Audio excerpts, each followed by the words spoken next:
آمين. اللهم ارحمنا بالقرآن العظيم واجعله لنا إماما ونورا وهدى ورحمة.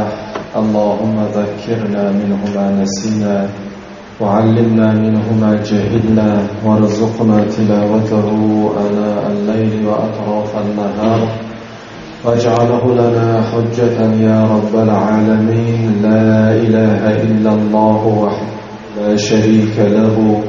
الله أكبر كبيرا والحمد لله كثيرا. سبحان الله رب العالمين. لا حول ولا قوة إلا بالله العزيز الحكيم. اللهم اغفر لنا وارحمنا واهدنا وارزقنا برحمتك يا أرحم الراحمين.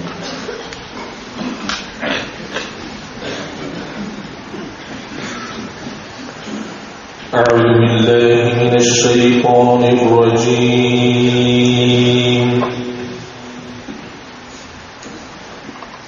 بسم الله الرحمن الرحيم.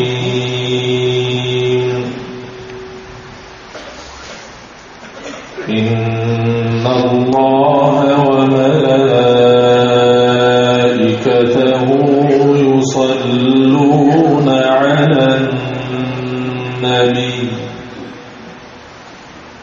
يا أيها الذين آمنوا صلوا عليه وسلموا تسليما. اللهم صل وسلم وبارك عليه.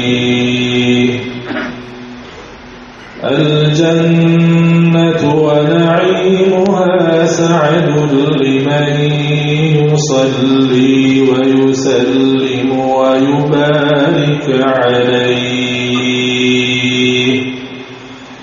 اللهم صل وسلم وبارك عليه. أبتدئ الإملاء باسم الذات العلية مستمرا فيض البركات على ما أناله وأولاه. وأثني بحمد موارده سائغة هنية ممتطئا من الشكر الجميل مطايا. وأصلي وأسلم على النور الموصوف بالتقدم والأولية المتنقل في الغنن الكريمة والجبال. وأستمنح الله تعالى رضوانا يخص العترة الطاهرة النبوية ويعم الصحابة والأتباع ومن والاه. وأستبديه هداية لسلوك السبل الواضحة الجلية وحفظا من الغواية في خطة الخطأ وخطاه.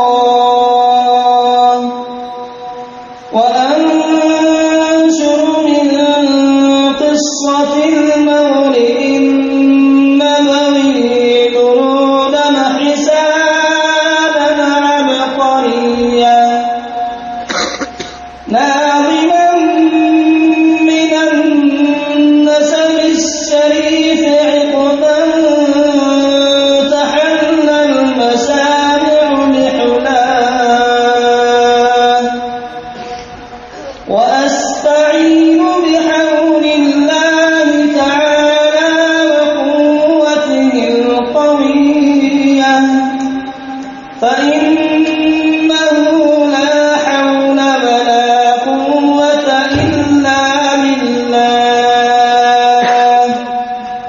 عطر اللهم خبره الكريم بعرف شديد من صلاة وتسليم. اللهم صل وسلم وبارك عليه. اللهم صل وسلم وبارك عليه. اللهم صل وسلم وبارك عليه. وبعد فأقول هو سيدنا ونبينا محمد صلى الله عليه وسلم بن عبد الله بن عبد المطلب واسمه شيبة الحمد ابن هاشم واسمه عمرو ابن عبد مناف واسمه المغيرة ابن قصي واسمه مجمع سمي بقصي لتقاسيه في بلاد قضاعة القصية إلى أن عاده الله تعالى إلى الحرم المحترم فحمى حلاه ابن كلاب واسمه حكيم ابن مرة بن كعب بن لؤي بن غالب بن فيل واسمه قريش وإليه تنسب البطون القرشية وما فوقه كناني كما جنح إليه الكثير وارتضاه ابن مالك بن النضر بن كنانة بن خزيمة بن مدركة بن إلياس وهو أول من نهب البدن إلى الرحال الحرمية وسمع في صلبه النبي صلى الله عليه وسلم ذكر الله تعالى ونباه ابن نضر بن نزار ابن معد بن عدنان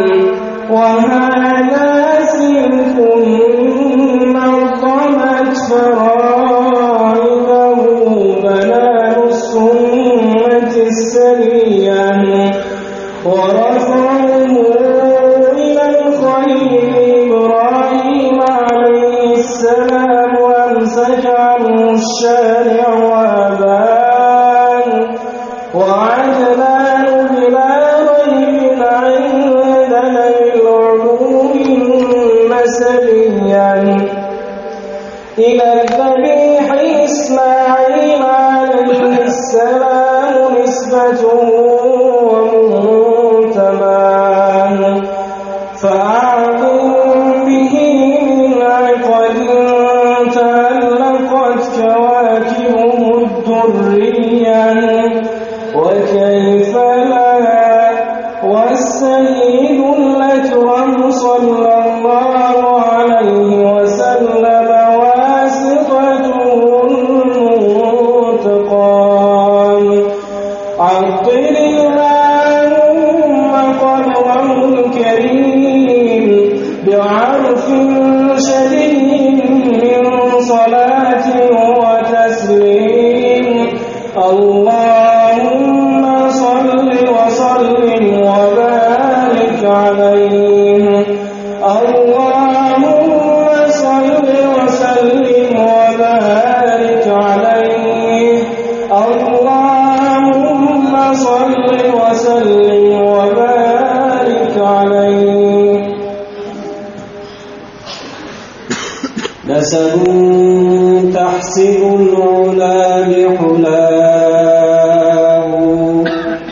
قلدتها نجومها الجوداء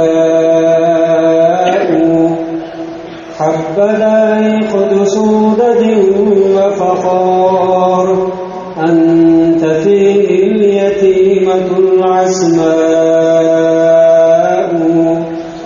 وأكرم به من نسب طهره الله تعالى من سفاح الجاهلية أورد الزين العراقي وارده في مورده الهني ورواه حفظ الإله كرامة لمحمد آباه الأمجاد سونا لاسمه تركوا السفاح فلم يسرهم عاره من آدم وإلى أبيه وأمه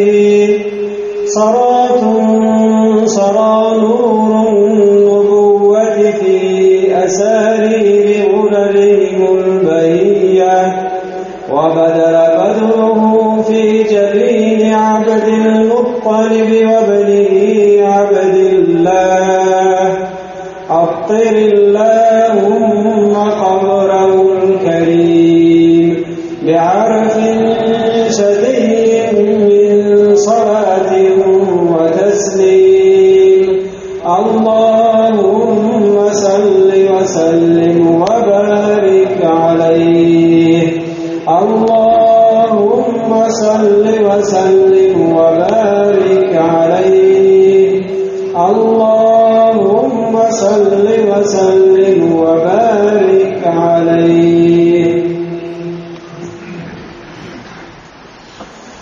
ولما تم من حمله صلى الله عليه وسلم شهران على مشهور الأقوال المروية توفي بالمدينة المنورة الشريفة أبوه عبد الله وكان قد اجتاز بأقواله بني عدي من الطائفة النجارية ومكث فيهم شهرا سقيما يعانون سقمه وشكواه ولما تم من حمله صلى الله عليه وسلم على الراجح 9 أشهر قمرية وآن للزمان أن ينجلي عنه صداه حضر أمه ليلة مولده الشريف آسية ومريم في نسوة من الحظيرة القدسية وأخذها المخاض فولدته صلى الله عليه وسلم نورا يتلألأ سنا. تولد اختری برج شرف شد تولد اختری برج شرف کرد آن گوهر به خود آدم صدف رفته رفته نور او اندر جهان نور پاشید و جهان روشن از آن. بله این جماعت با این همه شکوه و شهامت با این همه فیض و برکت و نور و ضیا روشنایی است از آفتاب رسالت روشنایی است از آفتابی که محمد صلی الله علیه و سلم نام دارد. همه شما عزیزان را با این روز سید جمعه و با این ماهی فرخنده که سبب شد ما و شما راه راست را در زندگی شناختیم و امروز بعد از گذشتن 1400 سال زیاد پیروی این ذات مبارک محمد مصطفی صلی الله علیه و سلم را میکنیم. برای همه شما این هدایت و این سعادت را تبریک و تهنیت میگویم و دعا میکنم که خداوند هر یکی ما و شما را در این دنیا از پیروان حقیقی پیغمبرش محمد صلی الله علیه و سلم گرداند و در آخرت ما و شما را از شفاعتشان برخوردار گرداند. خداوند تبارک و تعالی در سوره آل عمران آیه 164 میگوید: استعیذ بالله لقد من الله علی المؤمنین اذ بعث فیهم رسولا من انفسهم یتلو علیهم آیاته و یزکیهم و یعلمهم الکتاب والحکمة و این كانوا من قبل لفی ضلال مبین. یعنی در حقیقت خداوند احسان کرده است به ما و شما، منت نهاده است به ما و شما بنده های مؤمنش. اگر یک انسان به ما و شما یک یاری کند و یک احسان بگن، منت گفته نمیشه. منت فقط خدا کرده میتواند. اگر چندی که یک انسان به شما 10 سامانه یاردن میکنه، همون 10 سامان خدا به او داده است و همون توفیق خیر و احسان هم خدا به او داده است که او همون 10 سامان با توفیق خداوندی به شما خیر کرده است. منت را فقط آن کسی کرده میتواند که همه از آن اوست. بنابراین خداوند برای ما و شما بندگان مؤمنش منت نهاده است. با چی؟ با اینکه برای ما و شما پیغمبری را فرستاده است با نام محمد صلی الله علیه و سلم که این ذات مبارک از یگان جنس دیگر نه، بلکه مثل ما و شما از بین ما و شما انسانی که از روزهای اولینی به دنیا آمدنش اطرافیانش او را میدیدن، او را میشناختن که چگونه شخصی است. که این پیغمبری برحق محمد صلی الله علیه و سلم آمدن از طریق خدا و وظیفه‌شان چی بود؟ یتلو علیهم آیاته. وظیفه پیغمبر گرامی این بود که به مردم آیاتهای قرآن خدا را تلاوت میکردند، به مردم آیاتهای قرآن را میخواندند و چگونه تلاوت، چگونه قرائت، برای چی تلاوت میکردن قرآن را، برای چی قرائت میکردن قرآن را؟ یزکیهم. با تلاوت و با قرائت قرآن پیغمبر صلی الله علیه و سلم انسانیت را پاک میکردند از عقیده های کج، از عقیده های باطل، از عقیده های نادرست. دل انسانیت را پیغمبر صلی الله علیه و سلم با ایمان به خدای یکتا و یگانه منور گردانیدند و یعلمهم الکتاب. و وظیفه پیغمبر این بود که به مردم قرآن را نه تنها میخواندند و قرائت میکردند، بلکه آن را به مردم تعلیم میکردند که این آیت ها برای چی نازل شده است و مقصد از این آیت ها چیست. همه این را پیغمبر صلی الله علیه وسلم برای انسانیت تعلیم میکردند. و الحکمت، و این چنین سنت های خودشان را پیغمبر صلی الله علیه وسلم برای پیروانشان می آموزاندند، در حالی که همه انسانیت در آن زمان در گمراهی خیلی روشن و آشکار بود. گمراهی روشن و آشکارشان این بود که آنها یک چوبی را با دست خود می تراشیدند و خداگویان او را پرستش می کردند. سنگی را با دست خودشان می تراشیدند و خداگویان برای او سجده می کردند.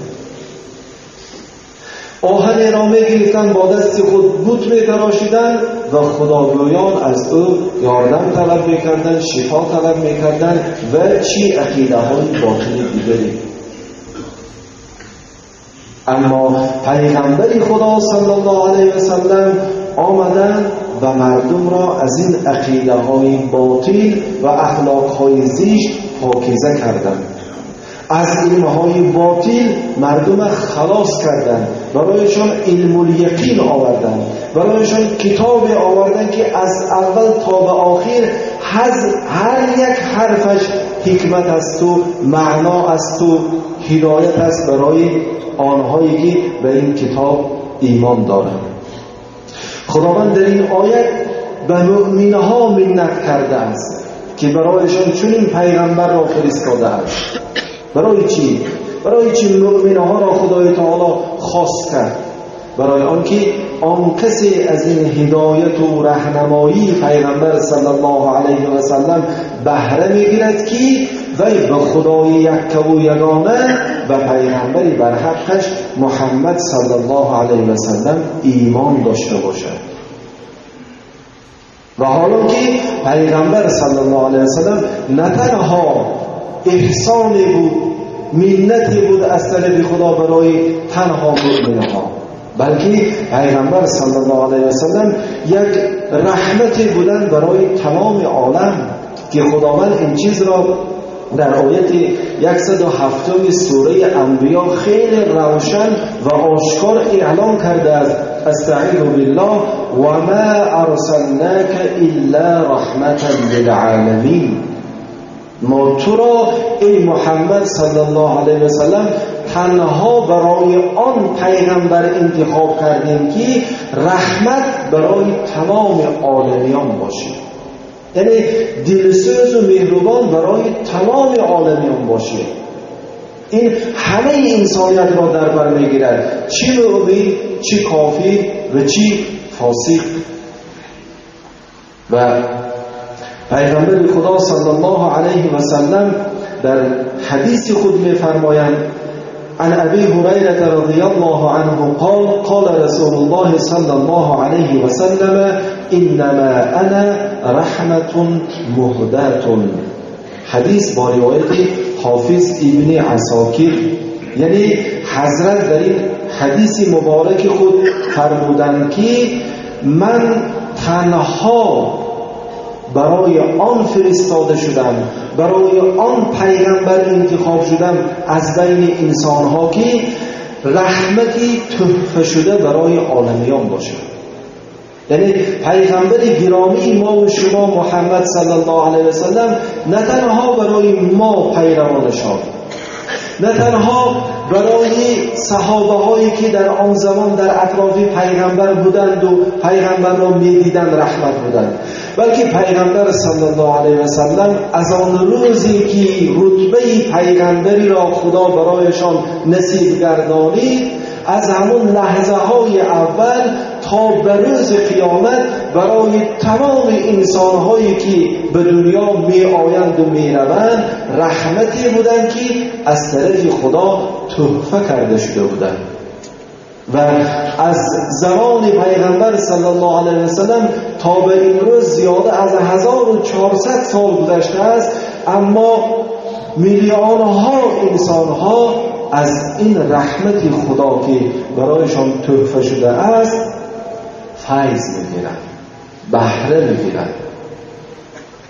درباره هدایت و درباره توفیق و انصافی که امروز از مکتب محمدی ما و شما شرف یاب شدیم سخن نمی کنم، بلکه من امروز برای شما از قرآن با آیات‌های قرآن یک واقعه را نقل میکنم که چنین واقعه شاید پیش از پیغمبر صلی الله علیه و سلم روی نداده است و چنین واقعه بزرگ تا روز قیامت هم دیگر شاید این که واقع نشود.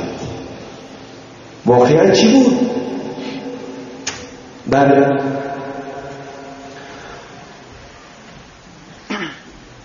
سوره نساء در تفسیر آیات‌هایش که بعدا من برای شما تفسیر میکنم، سبب نازل شدن این آیات‌ها را مفسرها می‌نویسند که وقتی که پیغمبر خدا صلی الله علیه و سلم با اصحاب خودشان در شهر مدینه زندگی می‌کردند، بسیار یک حیات مشکل داشتند.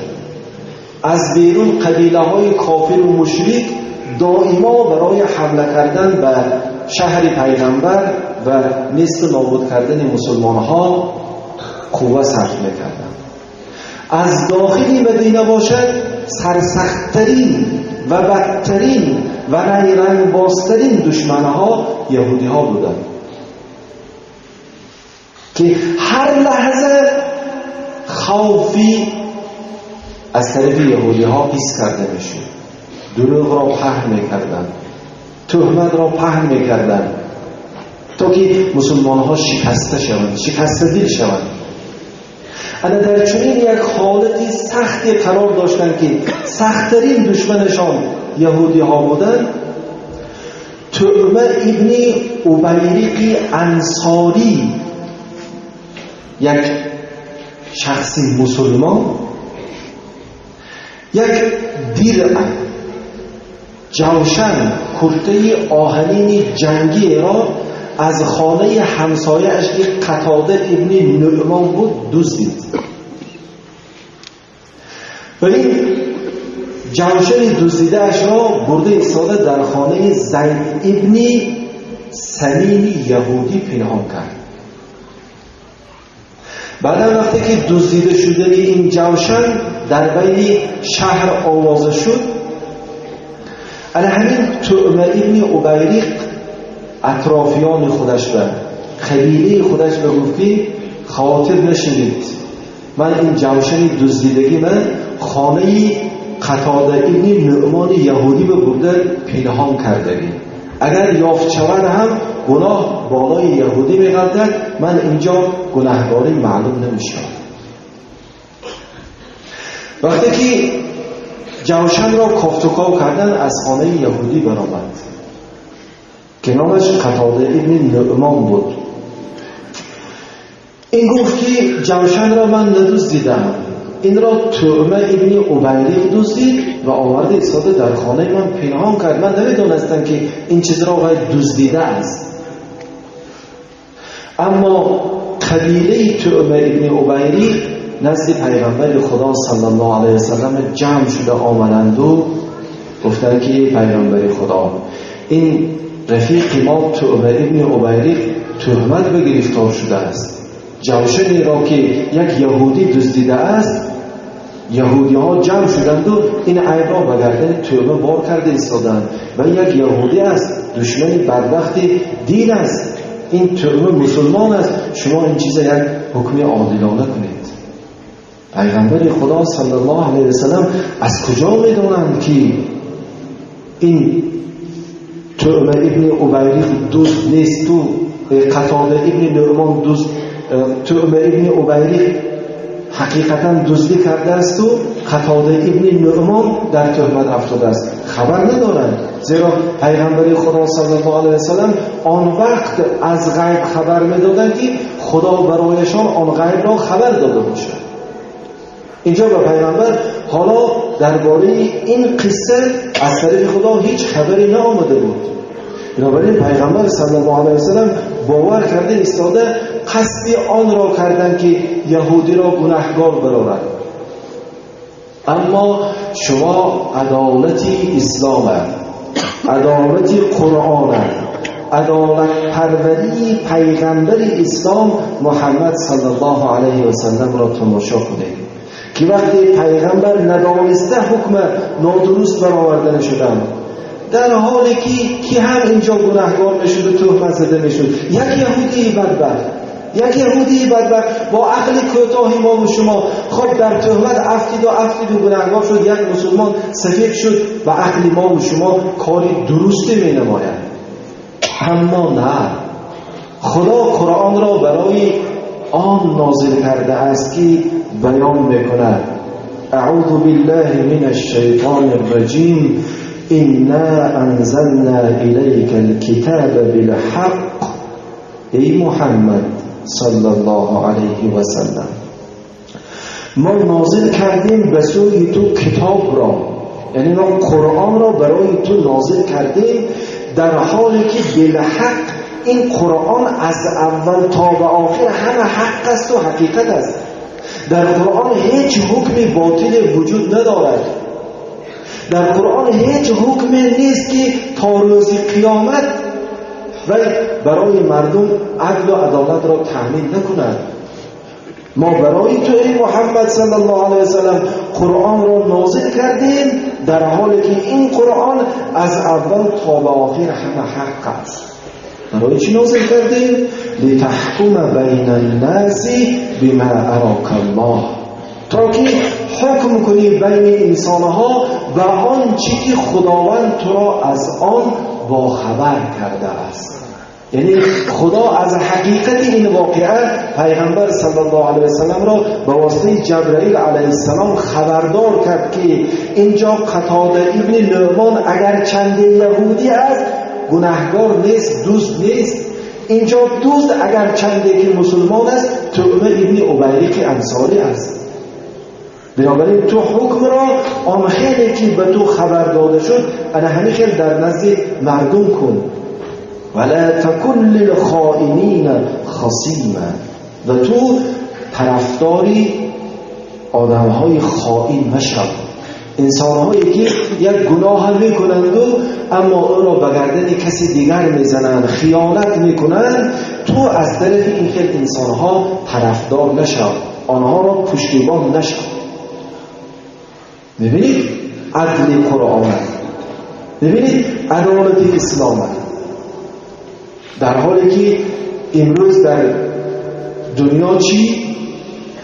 دشمنهای اسلام که سری آنها یهودی ها هستند، هر کجای یک کشتار را تشکیل میکنند، هر کجای یک ترور را تشکیل میکنند، هر کجای یک خرابی را تشکیل میکنند، آن را همچون تهمت به گردنی تروریست های اسلامی میزنند.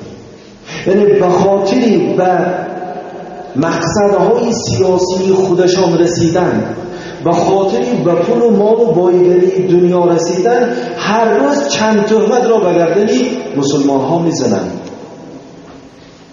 اما ببینید که اسلام، قرآن، پیغمبر اسلام محمد صلی الله علیه وسلم با چه عدل و عدالت با مردم مناسبت میکردند، نابسته از آن که او مسلمان است یا اینکه یهودی است. حتی برای آن که پیغمبر گرامی ندانسته قصد کردند که اینجا یهودی را حکمی به گناهکاری کشند و به دزدی برارند، خدای تعالی پیغمبر صلی الله علیه وسلم امر کرد که واستغفر الله، از خدا عذر پرس، از خدا مغفرت طلب کن برای این خطایی که کردی. خطا هم بالای کی بود؟ یک یهودی بدبخت.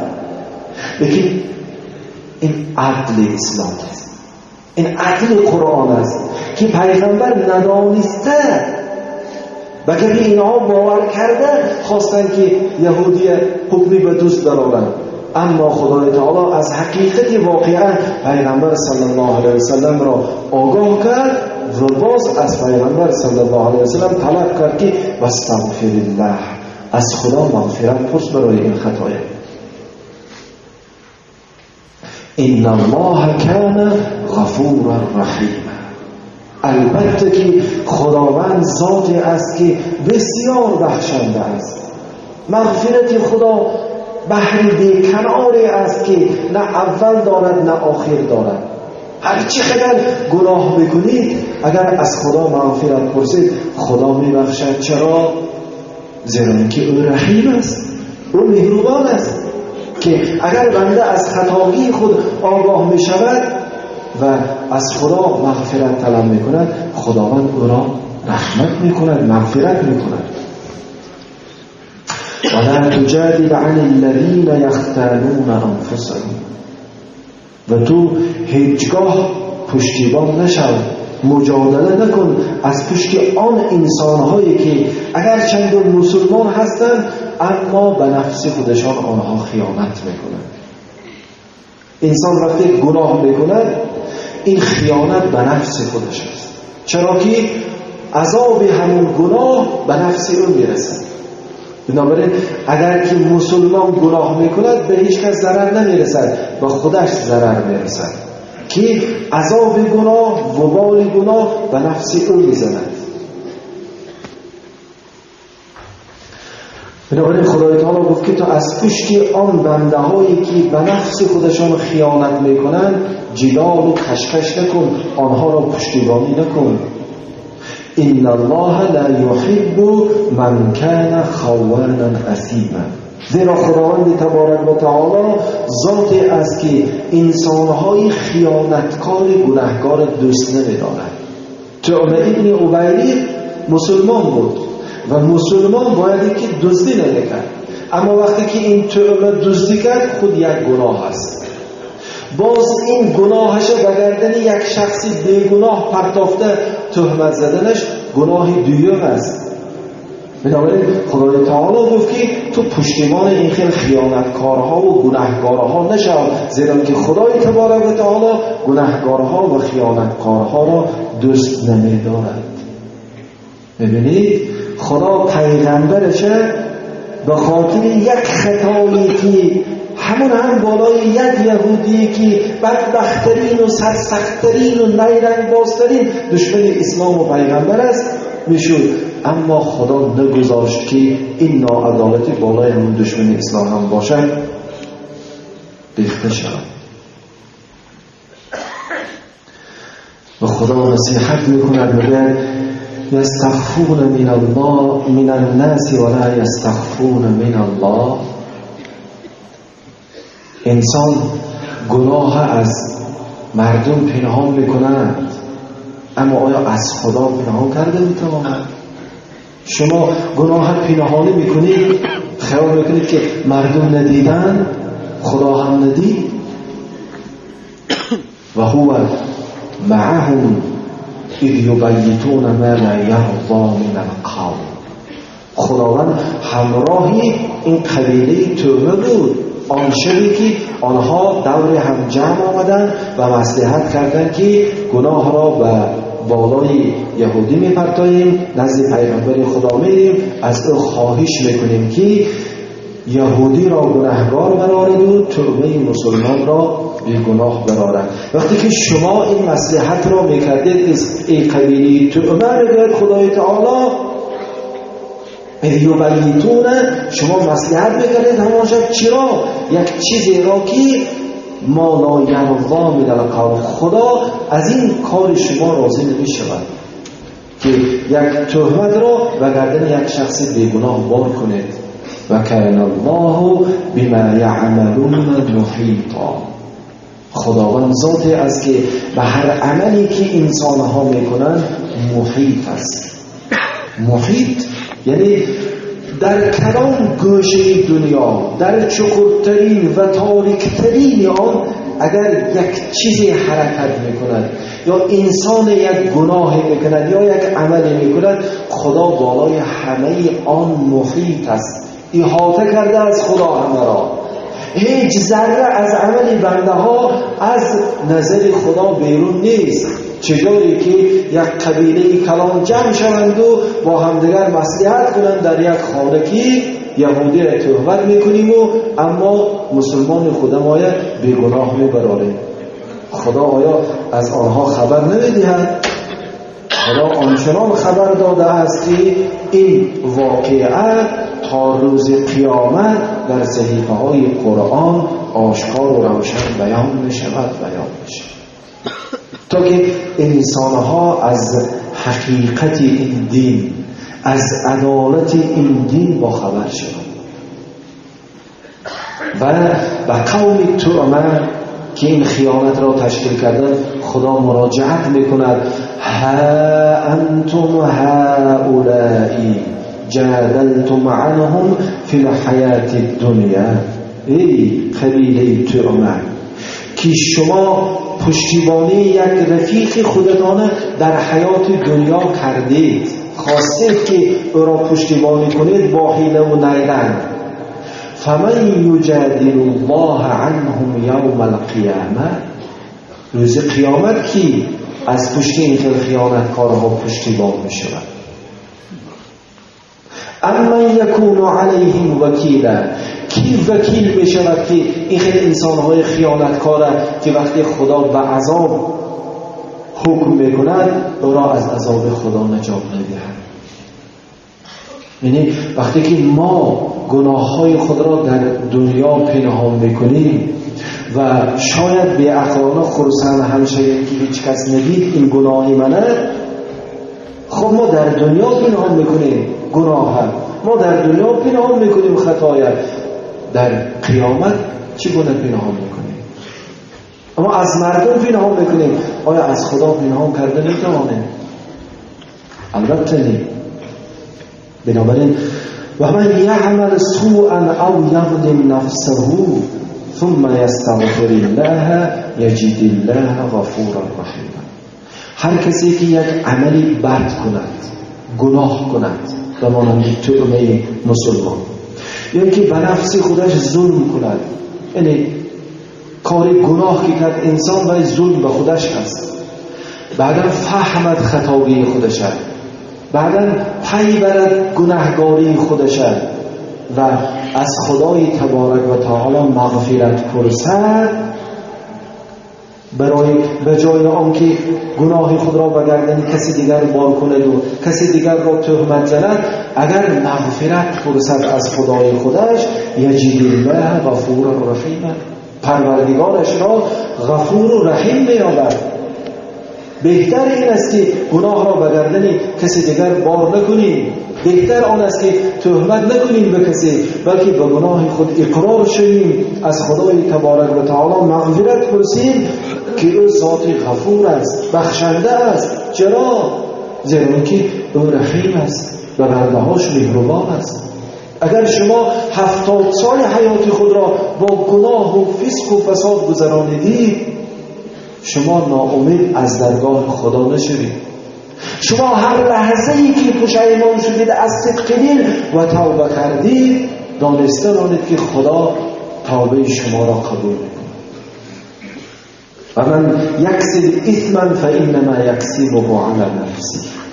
بازم این را درست دانسته مانید که هر کس گناهی را کسب می‌کند، به گناه خودش را آلوده می‌کند، وبال آن گناه به گردن خود اوست، به نفس خود او زده می شود. از گناه ما و شما کسی دیگر ضرر نمی بیند. اگر شما نماز نمی خوانید، بی نمازی شما به هیچ کس ضرر ندارد. اگر شما روزه نمی دارید، روزه شما به هیچ کس ضرر ندارد. دانسته مانید که هر گناهی که از شما سر می زند تیری است که به نفس خود شما نگرانیده شده است. هر گناه خودش روح شما را خراب می کند، هر گناه روح شما را خودش زهرآلود می کند و عذاب آن را باز در آخرت هم خدا بالای سر شما می ریزد. زیرا و کان الله علیما حکیما. خدا علیم است، خدا همیشه دانا است، همیشه همه وقت میداند که چی کار کرده ایستاده است. و چرا خداوند این حکمه ها را میکند؟ چرا یک مسلمان بگذار بیگناه مراد بود، یک یهودی دشمنی اسلام است بود، بگذار خیلی گناهگار شد بود، چرا خدا همین کار نکرد؟ چرا خدای تعالی یهودی هم باشد، دشمن سرسخت خدا و اسلام و پیغمبر و مسلمان ها هم باشد و برای بیگناه بودنش خدا 9 آیت قرآن نازل کرد. 9 آیت مکمل قرآن در سوره نساء خدا برای چه نازل کرد؟ برای که یک یهودی بدبخت از گناه پاک بودنش خدا نشان دهد که وی دزدی نکرده است. اگر که یهودی اینجا گناهکار میشد و مسلمان بیگناه میماند، این برای پیغمبر و برای مسلمان ها تا قیامت داغ بود. عدالت اسلام برپا نمیشد. تا روز قیامت یهودی ها میگفتند که اسلام که دین تهمتگر است. بنابراین مقصد درباره یک یهودی یا یک مسلمان نیست، چرا که او یهودی است، دشمن اسلام است. اگر خدا توفیق دهد ممکن است که بعد از این حکم عادلانه مسلمان شود و این یک مسلمان هم که گناه کرد خودش آلوده گناه کرد، به دوستی دست زد، بالاش به تهمت کرد یک شخصی بیگناه اگر چند یهودی هم باشد. در روایت ها میگن که این شخص از ترس پیغمبر از دین برگشت، نعوذالله، کافر شد، مکه برفت و آنجا هم خودش همین کسب دزدی داشت است، مگر که خانه کدام شخص را دزدی میکنند که از ته دیوارش چخوری کرده در آمدنی شد به خانهش، دیوار به بالای او چپه شد و از دنیا کافر گذشت، نعوذالله. یعنی مقصد از این 9 آیت نازل کردن خدا به خاطر بیگناه بودن یهودی و گناهکار بودن مسلمان چیست؟ عدل. اسلام به خیلی دین عدل و عدالت است. پیغمبر هم پنهان نکردن این چیزا، خطای خودشان پنهان نکردن بلکه آشکار کردن. این است عدالت پروری پیغمبر اسلام محمد مصطفی صلی الله علیه و سلم. و من یکسب خطیئة او اثما ثم یرمی به بریئا فقد احتمل بهتانا و اثما مبینا. باز هم خدا دوام میده، هر کسی که یک خطا میکنه، یک گناهی صغیره میکنه یا یک گناهی کبیره میکنه، بعد همون گناه را به گردن یک شخص بیگناه می اندازد، دانسته ماند که وی در حقیقت بهتانی بزرگی را بالای وی شخص بیگناه بار کرده است و گناهی بزرگی را وی مرتکب شده است، گناهی بزرگ به خودش آلوده کرده است. اما امروز این تهمت زدنی یهودی ها و نصرانی ها و دیگر غیر دین ها بالای مسلمان ها یک طرف ایستد، شخصانی که دعوای مسلمانی میکنند، الحمدلله من مسلمان میگن، شاید در بین مسلمان ها آمده در صف ایستاده نماز هم میخونند، از بالای مسلمان تهمت میکنند، از بالای مسلمان تهمت مینویسند، چیزی را مینویسند، تهمتی را میکنند.